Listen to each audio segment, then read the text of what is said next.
ओम शांति। कैसे हैं आप सभी? उम्मीद करती हूँ परमात्मा के आशीर्वाद से आप सभी बहुत अच्छे होंगे।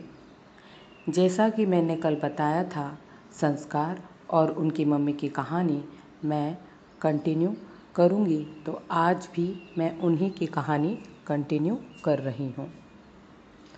जब संस्कार और उनकी मम्मी अपने घर आए तो कुछ ही दिनों में मेडिटेशन करने से और पॉजिटिव रहने से उन्हें अच्छा फील होने लगा। उनकी मन की स्थिति मैं समझ पा रही थी। अगर किसी घर में कोई एक व्यक्ति भी कमाने वाला ना हो तो वो घर कैसे चल सकता है, यह हम समझ सकते हैं। मैं और मेरे साथ वाली मैडम, हम दोनों ही उनके लिए घर बैठे बैठे काम की तलाश करने लगे। मैंने संस्कार की मम्मी से यही कहा कि जब भी आपके सोच विचार ज़्यादा चलने लगे तब खुद से यही कहना कि इसमें भी मेरा कल्याण है। ओम शांति एक ईश्वरीय विश्वविद्यालय है। यहाँ पर सबको जीवन जीने की कला सिखाई जाती है और यह भी सिखाया जाता है कि अगर आप परमात्मा का साथ पाना चाहते हो तो हमेशा ही पॉजिटिव थॉट्स क्रिएट करें और फिर तुम्हारे साथ कल्याण ही कल्याण होगा। और जब परमात्मा आपका साथ दे, आपका हाथ थाम ले, तो अकल्याण तो हो ही नहीं सकता। मैं इस विश्वविद्यालय में जो भी सीख रही थी उसे मैं अपनी और मुझसे जुड़े लोगों की लाइफ में अप्लाई करती जा रही थी।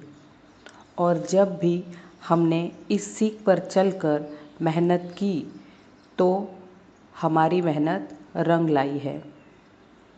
इसी बात का खूबसूरत रिज़ल्ट अब हमें संस्कार और उनकी मम्मी की लाइफ में देखने को मिला। जी हाँ, आप सभी सही सोच रहे हो। उनको ऊपर वाले ने कमाई का साधन दे दिया। मैडम जिस प्राइवेट स्कूल में पढ़ाती थी उसी स्कूल से उन्हें आगे होकर कॉल आया। जब मैडम ने हमें यह खबर सुनाई तो हमारी खुशी का ठिकाना नहीं रहा। मैंने उन्हें बोला, आप तो उस परमात्मा को थैंक यू बोलिए। आज भी जब मुझे वह बात याद आती है तो मेरे रोंगटे खड़े हो जाते हैं खुशी के मारे। ऐसा महसूस होता है जैसे परमात्मा कह रहे हैं, मीठे बच्चे, जब तुम मुझे इतने प्यार से याद करोगे तो तुम्हारी मदद तो करनी ही पड़ेगी ना। संस्कार और उनकी मम्मी ने तो परमात्मा को अपने घर का सदस्य बना रखा है। अब उनका घर एक मंदिर बन चुका है। थोड़ा सा टेंशन मुझे ये था कि उनको ज़्यादा देर खड़े नहीं रहना है, तो इस टेंशन को भी हम लोगों ने परमात्मा को ही सौंप रखा था। तो इसमें भी मैजिक हो गया। जब मैडम हॉस्पिटल चेकअप के लिए गईं तो उन्हें पता चला कि अब उन्हें खड़े रहने में कोई दिक्कत नहीं होगी। वो तो सिर्फ घाव भरने तक ही उनको बेड रेस्ट की ज़रूरत थी। खड़े होने में उन्हें कोई भी प्रॉब्लम नहीं है। ये सुनकर भी हम सबको बहुत खुशी हुई।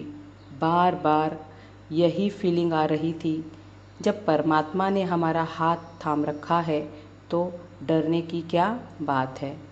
वाह बाबा वाह, बच्चों की झोलियाँ खुशियों से भरने के लिए आपका कोटि कोटि धन्यवाद। इस कहानी से हम सब के मन को झंझोड़ देने वाली सीख मिलती है कि जैसे हर घर में एक व्यक्ति चाहिए कमा कर लाने वाला, जिससे कि वो घर परिवार चल सके, वैसे ही अब आज के इस दौर में हर घर में एक व्यक्ति चाहिए जो मेडिटेशन कर सके और पॉजिटिव रह सके और उससे अपने परिवार के लिए मन की शक्ति कमा सके, जिससे कि वो परिवार सुरक्षित रह सके। संस्कार और उसकी मम्मी की कहानी कैसी लग रही है आप सबको?